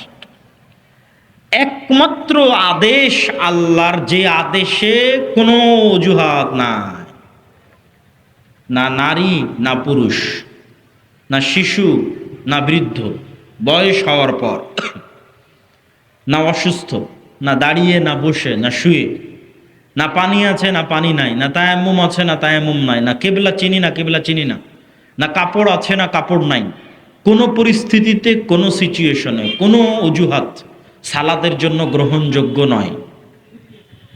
কেন? এটা একটা মাত্র আদেশ, এই জন্য এত কড়া আদেশ। তো আপনাকে বেশি দেয়নি, বাকি সারাদিন তো আপনি নিজের কাজই করছেন। আল্লাহর পক্ষ থেকে আদেশ শুধু একটা, সালাত আদায় করতে হবে। কেন? এই একটা দিয়েই আপনি আপনার নিজের নাফসকে কাজ করাচ্ছেন, ওকে কাজে বাধ্য করছেন। ওই নাফসকে যত আপনি এই কাজে বাধ্য করতে পারবেন যে তোমাকে সালাত আদায় করতে হবে, জামাতে সালাত আদায় করতে হবে, নিশ্চিত থাকেন আর যত গুনাহে আপনি লিপ্ত আছেন। অসংখ্য যুবক আমাদের সাথে সাক্ষাৎ করে, কথা বলে, প্রশ্ন করে যে ভাই আমি এটাতে আসক্ত, বের হতে পারছি না। কেউ ভিডিও গেমে আসক্ত, বের হতে পারে না। কেউ জুয়ায় আসক্ত, বের হতে পারে না। কেউ প্রেমে আসক্ত, বের হতে পারে না। তা আমি সবাইকে একটা কথাই বলি, এবং এটা বাস্তব, যে তুমি ওইটার থেকে বের হওয়ার চিন্তা বাদ দাও। তুমি আগে কনফার্ম করো যে তুমি 5 ওয়াক্ত সালাত অন্তত 40 দিন একটানা জামাতের সাথে মসজিদে তাকবীরে তাহরিমার সাথে পড়তে পারছো কিনা। কেননা তুমি প্রেমে আসক্ত কেন? তোমার নিজের নাফসের উপর তোমার কন্ট্রোল নাই। তুমি জুয়ায় আসক্ত কেন? তোমার নাফসের উপর তোমার কন্ট্রোল নাই। তুমি নেশায় আসক্ত কেন? তোমার নাফসের উপর তোমার কন্ট্রোল নাই। তাহলে আগে তো তোমার নাফসের উপর কন্ট্রোল প্রতিষ্ঠা করতে হবে, তারপরে না তুমি এগুলো থেকে বের হবা। তো প্রতিষ্ঠা তো আর তুমি শুয়ে বসে ঘুমিয়ে করতে পারবে না, কাজ করতে হবে। সেই কাজটা কি? সেটা সালাত। এই একটা কাজ দিয়ে তুমি তোমার নিজের নাফসের উপর তোমার কন্ট্রোল প্রতিষ্ঠা করবা শয়তানের কন্ট্রোল থেকে। তো অন্তত একটা ডোজ, একটা কোর্স যদি তুমি কমপ্লিট করো যে না আমি 40 দিন একটানা 5 ওয়াক্ত সালাত জামাতে আদায় করবো। যেমন সামনে রমজান আসতেছে, রমজানের 30 দিন যদি আপনি কট্টর সিদ্ধান্ত নেন যে না রমজানের 30 দিন যেমন পুরো শরীরের সিয়াম চলবে, লাআল্লাকুম তাত্তাকুন যেটা আগে বলেছি, তার সাথে আমার নাফসকে আমি মাত্র একটা কাজ দিব। বেশি কাজ দিয়ে লাভ নাই, যদি না পারেন একটা কাজ দিব, সেটা যে 5 ওয়াক্ত সালাত জামাতে আদায় করবো। বলেন ইনশাআল্লাহ। তাহলে একটানা 30 দিন, তারপরে যদি আরো 10 দিন যুক্ত করে 40 দিন করেন, এটা একটা কোর্সের মতো, একটা ডোজের মতো। অ্যান্টিবায়োটিক ডোজ যেমন পূর্ণ কমপ্লিট করতে হয়, এই পূর্ণ যখন আপনি একবার 40 দিন বলছি, এই পূর্ণ 40 দিন যখন আপনি কমপ্লিট করে ফেলবেন, আপনি নিজেই বুঝতে পারবেন যে আপনার নাফসের উপর আপনার কন্ট্রোল ক্ষমতা প্রতিষ্ঠিত হয়ে গেছে। তাহলে বক্তব্যের দ্বিতীয় অংশ, সিয়াম শয়তানের বিরুদ্ধে যুদ্ধ, সালাত শয়তানের বিরুদ্ধে যুদ্ধ। যে অংশ দিয়ে বক্তব্য শেষ করব সে অংশটা হচ্ছে সালাত জিকির। এটা সব শেষে বলে বক্তব্য শেষ করব। তার আগে 2 মিনিট আপনাদের এই প্রতিষ্ঠান সম্পর্কে কথা। আমার বক্তব্যের মধ্যে একবার এই আলোচনা এসেছে যে টাকার মাধ্যমে গুনাহের কাফারা হয়। ওই পয়েন্টকে ধরে একটু সামনের দিকে আগাই। ইন্নাল্লাহা আশতারা মিনাল মুমিনিনা আনফুসাহুম ওয়া আমওয়ালাহুম বিআন্না লাহুমুল জান্নাহ। মহান আল্লাহ জান্নাতে প্লট এবং ফ্ল্যাট বিক্রি করবেন। হাল আদুল্লুকুম আলা তিজারাতিন, আমি কি তোমাদের এমন একটা ব্যবসার কথা বলে দিব না যেই ব্যবসাটা হবে আল্লাহর সাথে। তো ব্যবসা হবে আল্লাহর সাথে, আল্লাহ বিক্রি করবে কি? জান্নাতের প্লট এবং জান্নাতের ফ্ল্যাট এবং জান্নাতের বাগান, জান্নাতের ঝর্ণা, জান্নাতের ঘর, জান্নাতের গাছ। জান্নাতের একটা গাছও বিক্রি হবে। একজন সাহাবী জান্নাতের একটা খেজুর, গরিব সাহাবী রাসূল সাল্লাল্লাহু আলাইহি সাল্লামের কাছে এসে বলছিলেন যে আল্লাহর নবী, আমার বাড়ির পাশে একজনের খেজুরের গাছ আছে, গাছটা হেলে আমার বাড়ির মধ্যে চলে এসেছে। তো আমার ছোট ছোট শিশু বাচ্চারা ওই খেজুর গাছের থেকে খেজুর পাড়ে। তো ওই ধনী ব্যক্তিটা বকাঝকা করে। আল্লাহর নবী ওই ব্যক্তিকে ডেকে বললেন, তুমি এই খেজুর গাছটা জান্নাতে একটা খেজুর গাছের বিনিময়ে এই গরিবকে দিয়ে দাও। তো এই ব্যক্তি রাজি হলো না। সেও ভালো মানুষ, কিন্তু নিজের সম্পদের উপর নবীরও অধিকার চলে না। মানুষের সম্পদের উপর নবীরও কোনো অধিকার নাই, স্বেচ্ছায় না দিলে। তো এই ঘটনা একজন সাহাবী আবু দাহদা তার নিকট পৌঁছল। তার বিশাল এক খেজুরের বাগান ছিল। ওই ধনী ব্যক্তিকে গিয়ে সে বলল, তোমার এই খেজুর গাছটা আমি কিনতে চাই আমার এক বিশাল খেজুর বাগানের বিনিময়ে। তো বলে ঠিক আছে, বিক্রি করে দেবো, ভালো কথা, এত বড় খেজুর বাগান পাচ্ছে, মাত্র একটা খেজুর গাছ, কোনো সমস্যা নেই। বলে ঠিক আছে, দাও, দিলাম। তো আবু দাহদা বিশাল এক খেজুর বাগান ওই ধনী ব্যক্তিকে দিয়ে দিল, আর ওর থেকে একটা খেজুর গাছ কিনে নিল। ওই খেজুর গাছ কিনে নিয়ে এসে বা রাসূল সাল্লাল্লাহু আলাইহি ওয়াসাল্লামকে বলছে, আল্লাহর নবী, আপনি এরকম ঘোষণা দিয়েছেন, এটা কি ঠিক? কি ঘোষণা? তো বলে, এই খেজুর গাছ যদি ওই গরিব সাহাবীকে দেওয়া হয় তাহলে জান্নাতে একটা খেজুর গাছ পাওয়া যাবে। তো বলে, হ্যাঁ, কথা ঠিক, যদি এই খেজুর গাছ ওই গরিব সাহাবীকে দেওয়া হয় তাহলে তার জন্য জান্নাতে একটা খেজুর গাছ। তো বলে, আল্লাহর নবী, আমি আমার পুরো এক খেজুর বাগানের বিনিময়ে এই খেজুর গাছটা কিনে নিয়েছি, এই খেজুর গাছটা আমি ওই সাহাবীকে দিয়ে দিলাম। আল্লাহু আকবার। তাহলে এই ব্যক্তি আল্লাহর সাথে ব্যবসা করার জন্য পুরো একটা খেজুর বাগান বিক্রি করে দিয়েছে, একটা খেজুর গাছ জান্নাতে নিবে এই জন্য। তো এই বিক্রিটা বাস্তব, এই বিক্রিটা রিয়াল, সত্য, এবং এই বিক্রিটা লাভজনক, শতভাগ লাভজনক। 20%, 30%, 40, 50, 60 না, শতভাগ। কি জন্য শতভাগ লাভজনক? দুনিয়াতেও লাভ, পরকালেও লাভ। আমি এখন আপনার কাছ থেকে একটা জমি যদি নিই, টাকা আপনি আমার কাছে রাখতে দিবেন না। আপনি বলবেন, জমি দিয়েছি, টাকা দাও। টাকা কিন্তু জমি বিক্রেতা নিয়ে চলে যাবে। আর আমি এখন বলতেছি, আল্লাহ, জান্নাতে একটা ফ্ল্যাট দরকার, জান্নাতে একটা ঘর দরকার। তো বলে, ঠিক আছে, কি করতে হবে? এটা করো। ধরেন আমি একটা দান করলাম, আমি মসজিদে একটা ফ্যান কিনে দিলাম, একটা মসজিদ বানিয়ে দিলাম, মানুষকে খাওয়ালাম, ইয়েতিমের দায়িত্ব নিলাম, কোনো একটা কুয়া, ঝর্ণা আল্লাহর রাস্তায় দান করে দিলাম, যেমনটা সাহাবীরা করেছে। তো সেক্ষেত্রে ওই খেজুর গাছ, ওই খেজুর বাগান, ওই মসজিদ, ওই ফ্যান, ওই কুরবানির গোস্ত, এগুলো একটাও কি আল্লাহ সুবহানাহু ওয়া তাআলা নিজে নিয়ে চলে যাবে? নিজে নিয়ে চলে যাবে না। তাহলে অন্যের সাথে ক্রয় বিক্রয়ের সময় আপনার টাকা দিয়ে দিতে হচ্ছে, নিজের কাছে রাখতে পারছেন না, নিজে ব্যবহার করতে পারছেন না। আর আপনি আল্লাহর নামে একটা কুরবানি দিলেন, সেই কুরবানির গোস্ত আপনিই খাচ্ছেন। তাহলে লসটা কোথায় হলো? কুরবানির গোস্তটা তো আপনিই খাচ্ছেন। ওই গোস্তটা যদি আপনি বাজার থেকে কিনে নিয়ে আসতেন, ওই টাকাই লাগতো। তাহলে শুধু আল্লাহর নামে দান করার কারণে গোস্তও তো খাচ্ছেন, মাঝখানে ফাও ফাও ফিরি ফিরি আপনি জান্নাতও পেয়ে যাচ্ছেন। আপনি এখন মসজিদে একটা ফ্যান লাগানো, ওই ফ্যানের বাতাস কে খাবে? আপনিই খাবেন। তাহলে ওইটার দুনিয়াতেও আপনি ব্যবহার করতেছেন। যেমন আল্লাহর নবীর মদিনায় মসজিদে নববীর সামনে একটা কুয়া ছিল, ইহুদি মালিক। আল্লাহ নবী বললেন, কে জান্নাতে একটা ঝর্ণার বিনিময়ে কুয়া দান করে দিবে? উসমান বিন আফফান বললেন, ঠিক আছে, আমি জান্নাতে একটা ঝর্ণার বিনিময়ে কুয়া দান করে দিলাম। কিনে, ইহুদির কাছ থেকে কিনে আল্লাহর রাস্তায় অক্ফ করে দিলাম। তো উসমান যেই কুয়া কিনে আল্লাহর রাস্তায় অক্ফ করে দিল, তো ওই কুয়া কি আল্লাহ উঠিয়ে নিয়ে চলে যাবে নাকি? যে উসমান, তোমার কাছে জান্নাতে একটা ঝর্ণা বিক্রি করেছে, এখন কুয়া দিয়ে দাও। না, ওই কুয়াতে কে উজু করবে? উসমান নিজে উজু করবে। তাহলে আপনি যেটা দান করতেছেন, ওইটা আপনার নিজেরও ব্যবহার করার সুযোগ থাকতেছে। আপনি একটা মাদ্রাসায় যদি জমি দান করেন, মাদ্রাসায় যদি টাকা পয়সা দেন, ওখানে কার ছেলে মেয়ে পড়াশোনা করবে? আপনার ছেলে মেয়ে পড়াশোনা করবে। ওখানে যদি কেউ চাকরি করে 2-5 টাকা বেতন পায়, এই গ্রামের মানুষজনই সে বেতনটা পাবে। তাহলে টাকা পয়সা ব্যবহার সব আপনার কাছেই থাকতেছে, শুধু মধ্যে থেকে ফিরি ফিরি আল্লাহ আপনাকে জান্নাত দিয়ে দিচ্ছে। এই জন্য বলা হয়েছে আল্লাহর সাথে ব্যবসা শতভাগ লাভজনক, এখানে লসের কোনো চান্স নাই।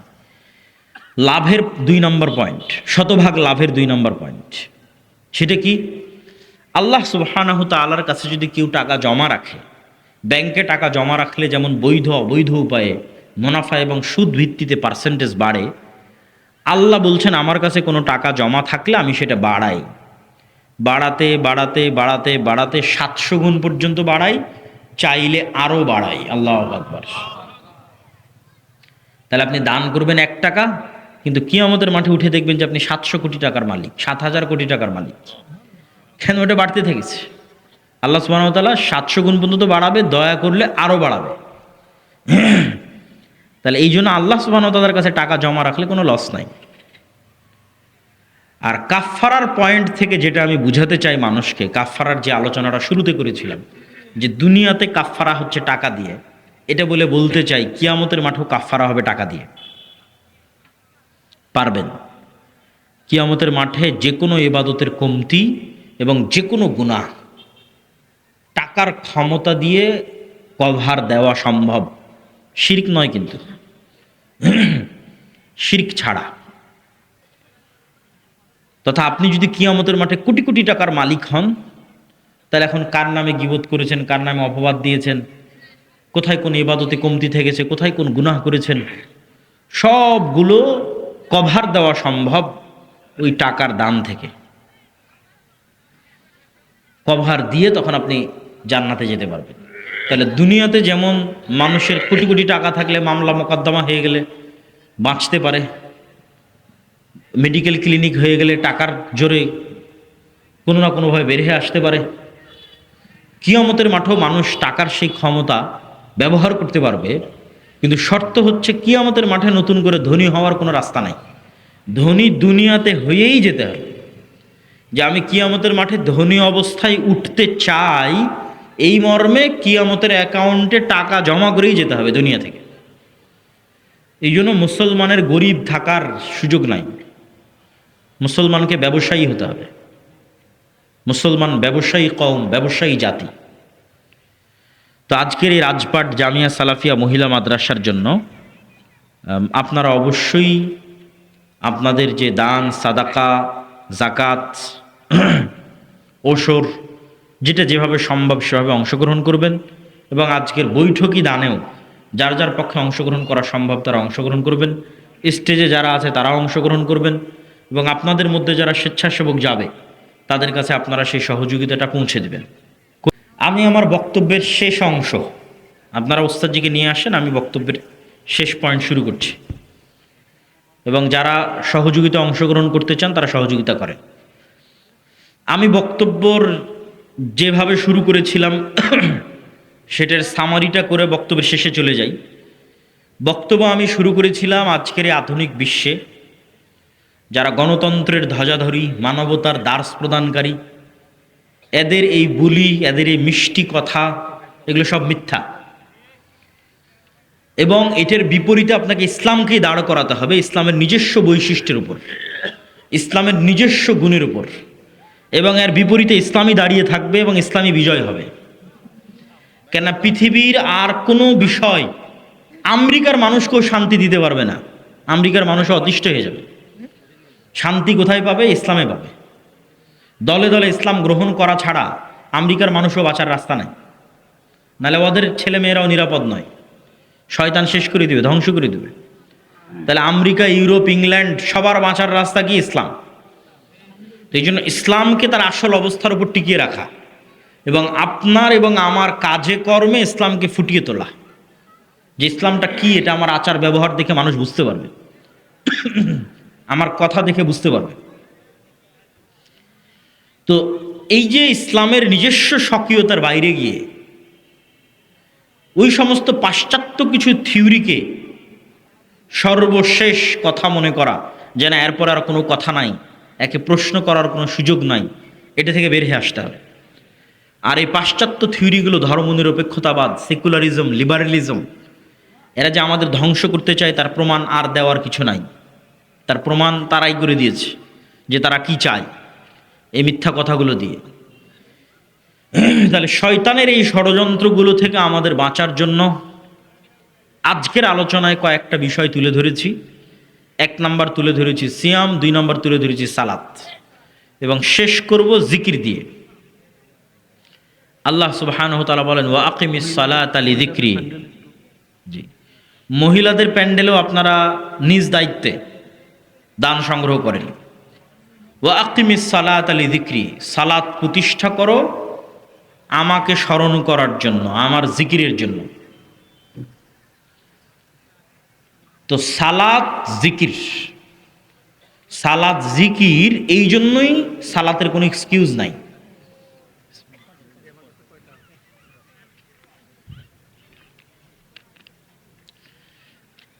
বিসমিল্লাহ বলতে, আলহামদুলিল্লাহ বলতে, সুবহান আল্লাহ বলতে, আল্লাহু আকবার বলতে কেবলা লাগে না, মসজিদ লাগে না, পবিত্র হওয়া লাগে না, অজু লাগে না, তায়াম্মুম লাগে না। জিকির সবসময় করা যায়। সালাত জিকির, সালাতকে বলা যায় ওয়াকিমিস সালাত আলি জিক্রি, সালাত জিকির। তার মানে সালাত বসে আদায় করতে পারছি না, দাঁড়িয়ে পারছি না, কেবলা নাই, কাপড় চোপড় নাই, পবিত্র হওয়ার ব্যবস্থা নাই, তাহলে আমি একটা উলঙ্গ মানুষ, কেবলা চিনি না, কোনো এক অন্ধকার ঘরে প্যারালাইজড অবস্থায় পড়ে আছে। তাহলে তখনও তো আমি জিকির করতে পারবো ভাই, তখনও তো আমি আলহামদুলিল্লাহ বলতে পারবো, আল্লাহু আকবার বলতে পারবো, ব্রেন যতক্ষণ সজাগ আছে, সচেতন আছে। তাহলে তো কোনো মাফ পাওয়ার কোনো রাস্তা নেই, কেন সালাত জিকির। কি দিয়ে মাফ নেবেন? তখনও শুয়ে থেকে কেবলাবিহীন অবস্থায়, উজু তায়াম্মুমবিহীন অবস্থায়, কাপড়বিহীন অবস্থায়, হাত পা নড়ানোবিহীন অবস্থায়, রুকু সিজদাবিহীন অবস্থায় জিকির তো করতে পারবেন। ওটাই তো সালাত। তাহলে সালাতের মধ্যে পুরোটাই জিকির। কিভাবে আপনি দেখেন, আজান দিয়ে শুরু হচ্ছে, আল্লাহু আকবার আল্লাহু আকবার, এই পুরো আজান জিকির। অজুর শেষে যে দোয়া বলছেন সেটা জিকির। আল্লাহু আকবার বলে সালাত শুরু করছেন, এই আল্লাহু আকবার জিকির। সালাতে যে কোরআন পড়ছেন, সূরা ফাতিহা পড়ছেন, পৃথিবীর শ্রেষ্ঠ জিকির কোরআন। আল্লাহু আকবার বলে রুকুতে যাচ্ছেন, এই আল্লাহু আকবার জিকির। সামি আল্লাহু লিমান হামিদা বলে রুকু থেকে উঠছেন, দিয়ে বলছেন রব্বানা লাকাল হামদ, এটা জিকির। এগুলো একটার মধ্যেও কোনো দোয়া নাই, এগুলো জিকির। রুকুতে বলছেন সুবহান রাব্বিয়াল আযীম, এটা জিকির, এখানে কোনো দোয়া নাই। আল্লাহু আকবার বলে সিজদায় যাচ্ছেন, বলছেন সুবহান রাব্বিয়াল আ'লা, এটা জিকির, এটার মধ্যেও কোনো দোয়া নাই। দোয়া করার সুযোগ দেওয়া আছে সালাত আদায়কারীকে একমাত্র সালাম ফেরানোর পূর্বে, আর বাকি পুরো সালাত, উত্থান পতন, উঠা বসা, রুকু সিজদা, এটা হচ্ছে জিকিরের সর্বশ্রেষ্ঠ ফরম্যাট। জিকিরের শ্রেষ্ঠতম ফরম্যাট হচ্ছে সালাত।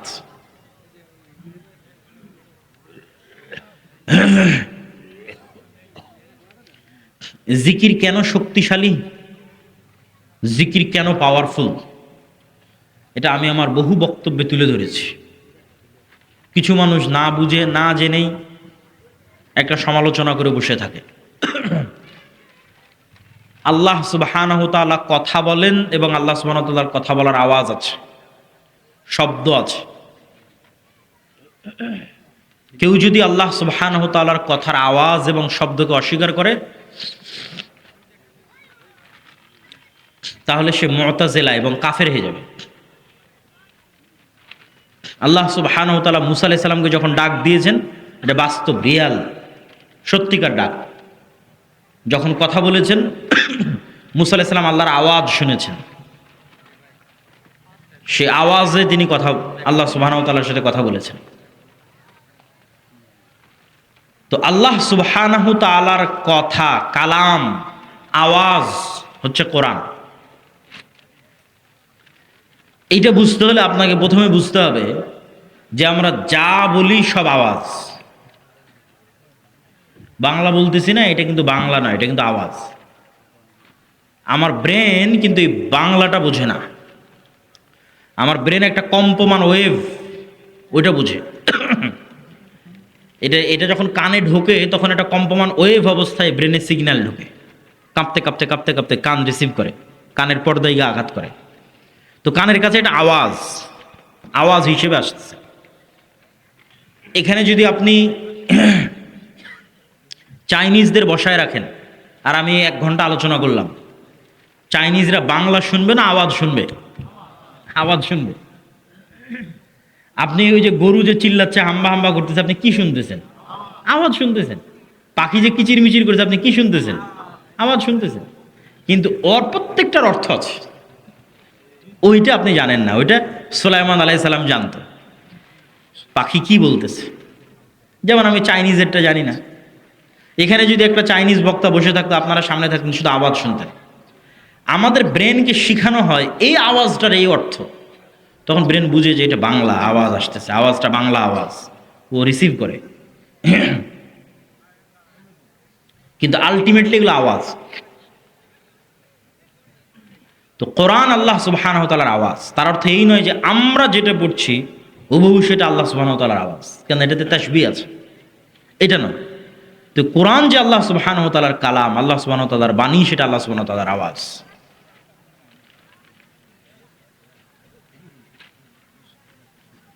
তো কোরআন শ্রেষ্ঠতম জিকির, উম্মতে মুহাম্মাদির উপর আল্লাহ সুবহানাহু ওয়া তাআলার শ্রেষ্ঠতম উপহার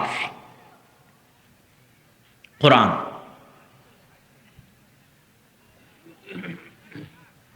এবং এই পুরো পৃথিবী একটা আরেকটার সাথে কানেক্টেড, সম্পৃক্ত মূলত আওয়াজ দিয়ে। কেন ইউসাব্বিহু লিল্লাহি মা ফিস সামাওয়াতি ওয়া মা ফিল আরজ, আসমান জমিন এবং তার মধ্যে যা কিছু আছে তার সব কিছুই আল্লাহর তাসবিহ পাঠ করে। তাহলে প্যান্ডেলও আওয়াজ করে তাসবিহ পাঠ করতেছে, এই জামাও আওয়াজ করে তাসবিহ পাঠ করতেছে। ওই লেভেলের সূক্ষ্ম আওয়াজ শোনার সক্ষমতা আমার নাই, কিন্তু আওয়াজ করে তাসবিহ পাঠ হচ্ছে, জিকির হচ্ছে। এবং ইসরাফিল যে বাঁশিতে ফু দিবে, আওয়াজে পৃথিবী ধ্বংস হয়ে যাবে, এবং ইসরাফিলের বাঁশির আওয়াজে পুনরুত্থান ঘটবে। এটা এই সিস্টেম আল্লাহ দিয়ে রেখেছে, কেন এগুলো সব আওয়াজ বুঝে।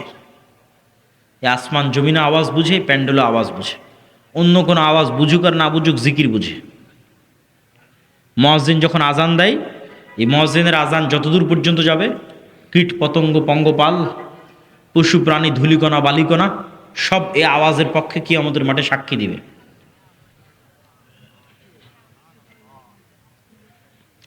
এবং কিয়ামতের পূর্ব মুহূর্তে মুসলমানদের শুধু আওয়াজ দিয়ে রাসূল সাল্লাল্লাহু আলাইহি ওয়াসাল্লাম স্পষ্ট বলছেন যে বানু ইসহাকের একদল লোক যুদ্ধ করবে, যারা কোনো অস্ত্র দিয়ে যুদ্ধ করবে না, শুধু জিকির দিয়ে যুদ্ধ করবে। তাদের মুখ থেকে একটা করে জিকির উচ্চারণ হবে, একটা করে প্রাচীর ভেঙে পড়ে যাবে, একটা করে জিকির উচ্চারণ হবে, শহর বিজয় হয়ে যাবে। সুলাইমান আলাইহিস সালাতু ওয়াস সালামের ঘটনায় কিছু কিছু মুফাসসির লিখেছেন যে রানী বিলকিসের সিংহাসনকে যে আনতে বলা হলো, তো একজন জিন ইফরিত সে বলছে, আপনি যে মাজলিসে বসে আছেন জাহাপনা, এই মাজলিস শেষ হওয়ার আগে আমি নিয়ে চলে আসব। এটা সুলাইমান আলাইহিস সালামের পছন্দ হয় না। সুলাইমান আলাইহিস সালাম আরো দ্রুত চাচ্ছিলেন। তো আল্লাযী ইনদাহু ইলমুম মিনাল কিতাব, যার কাছে কিতাবের জ্ঞান আছে, এরকম একজন ব্যক্তি, তার নাম কোরআনে নাই, মানুষ কি জিন তাও বলা নাই, কিন্তু বেশিরভাগ মুফাসসিরগণের মন্তব্য যে তিনি মানুষ। তিনি বললেন চোখের পলক পড়ার পূর্বে নিয়ে আসবো। তো জিন নিয়ে আসবে মজলিস শেষ হওয়ার আগে, আর মানুষ নিয়ে আসবে চোখের পলক পড়ার পূর্বে। কেমনে সম্ভব? চোখের পলকে এই যুগে ডাটা ট্রান্সফার হচ্ছে, মেসেজ, কথা, ভিডিও, লাইভ চোখের পলকে চলে যাচ্ছে। কিন্তু এই টিস্যুটা এখন চোখের পলকে আমেরিকা যাবে, এরকম কোনো টেকনোলজি পৃথিবীতে নাই। কিন্তু আমার কথাটা চোখের পলকে আমেরিকা চলে যাচ্ছে, আলোর সাথে ডাটা ট্রান্সফার। মেসেজ দিলে চোখের পলকে অস্ট্রেলিয়া চলে যাবে। তাহলে মেসেজ চোখের পলকে চলে যাচ্ছে, আলোর মধ্যে দিয়ে ডাটা ট্রান্সফার হচ্ছে। টিস্যু কিভাবে যাবে? সিংহাসন কিভাবে আসবে? তো অনেক মুফাসসির লিখেছেন যে ওই যে আল্লাযী ইনদাহু ইলমুম মিনাল কিতাব, কিতাবের জ্ঞান ছিল। লিখেছেন যে বিশেষ কোনো জিকিরের জ্ঞান আল্লাহ সুবহানাহু ওয়া তাআলা তাকে দিয়ে রেখেছিলেন, যে জিকির দিয়ে তিনি চোখের পলকে সিংহাসনকে ট্রান্সফার করেছেন। আল্লাহ আলাম, আল্লাহ ভালো জানে।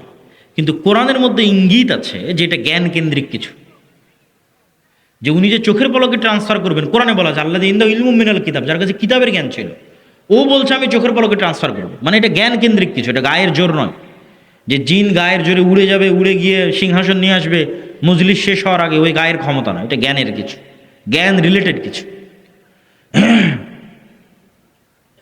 তো প্রিয় উপস্থিতি, জিকির পৃথিবীর সকল অসম্ভবকে সম্ভব করতে পারে।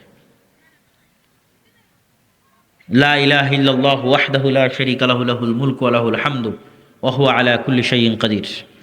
লা হাওলা ওয়া লা কুওয়াতা ইল্লা বিল্লাহ। লা ইলাহা ইল্লাল্লাহ। আল্লাহু আকবার। সুবহানাল্লাহি বিহামদিহি সুবহানাল্লাহিল আযীম। এই যে জিকির, এই জিকির, যত জিকির আছে এগুলো পৃথিবীর যে কোনো অসম্ভবকে সম্ভব করতে পারে। শব্দের ক্ষমতা আছে এবং পাওয়ার আছে। পৃথিবীর সকল শয়তানি জাদু তন্ত্র মন্ত্র সব শব্দের পাওয়ার, আওয়াজের পাওয়ার। কিন্তু সব শয়তানি জাদু তন্ত্র মন্ত্রের চেয়ে পাওয়ারফুল আল্লাহ সুবহানাহু ওয়া তাআলার কোরআন, যা আল্লাহ সুবহানাহু ওয়া তাআলার আওয়াজ। যেগুলো সব কিছুকে শেষ করে দিতে পারবে। নাস, ফালাক, ইখলাস, আয়াতুল কুরসি, সূরা বাকারার শেষ 2 আয়াত, সূরা ফাতিহা, এর চেয়ে শক্তিশালী কোনো আওয়াজ পৃথিবীতে নাই। যেটা পৃথিবীর সকল জাদু, সকল বদনজর, সকল তন্ত্র মন্ত্র, বদ জিন যা আছে সব শেষ। তো শুধু ওই পর্যন্তই সীমাবদ্ধ থাকবে এমনটা নয়, বরং মানুষ সকাল সন্ধ্যার জিকিরের মাধ্যমে সবচেয়ে বড় যে অর্জনটা করবে সেটা হচ্ছে সবচেয়ে সহজে যেই জিহ্বা দিয়ে শয়তান জাহান্নামে নিয়ে যেত, সবচেয়ে সহজে ওই জিহ্বা দিয়ে জান্নাতে চলে যাবে। আল্লাহু আকবার। সবচেয়ে ইজি, সহজ। খালি একটা সিদ্ধান্ত নিয়ে যদি আজকে এখান থেকে উঠেন যে আর মানুষের সাথে কোনো অপ্রয়োজনীয় কথা বলবো না, কোনো গীবত তোহমত চায়ের স্টল আড্ডা এই জিহ্বাকে আর এগুলো ফালতু কাজে লাগাবে না, যদি দুই একটা কথা বলি তাহলে কি বলবো? আল্লাহু আকবার, সুবহানাল্লাহ, আলহামদুলিল্লাহ, লা ইলাহা ইল্লাল্লাহ, সুবহানাল্লাহি ওয়া বিহামদিহি সুবহানাল্লাহিল আযীম। তাহলে খালি এই একটা ছোট্ট সহজ কাজ দিয়ে, যেটা দিয়ে আপনাকে শয়তান দ্রুত জাহান্নামে নিয়ে যেত, খালি জিহ্বাটা বন্ধ করে দেন, দিয়ে জিহ্বাটাকে আল্লাহর জিকিরে লাগান, আপনি অতি সহজে জান্নাতে চলে যাবেন। এই একটা শিক্ষা যদি নিয়ে আমরা আজকে উঠতে পারি, আমি কিন্তু বক্তব্য শেষ করে দিচ্ছি। উস্তাদজি কত দূর? এই একটা শিক্ষা নিয়ে যদি আমরা উঠতে পারি, আর বক্তব্যের শেষে নির্বাচন কেন্দ্রিক যত গুনাহ বললাম, এটা হচ্ছে এই যে মাসিক আল ইতিসাম। এই মাসিক আল ইতিসাম আপনাদের এখানে আসে কিনা? আপনাদের বাড়ি ঘরে, প্রতিষ্ঠানে, মসজিদে প্রতি মাসে মাসিক আল ইতিসাম আসা উচিত। আমি নিজে প্রতি মাসে মাসিক আল ইতিসামে লিখে থাকি।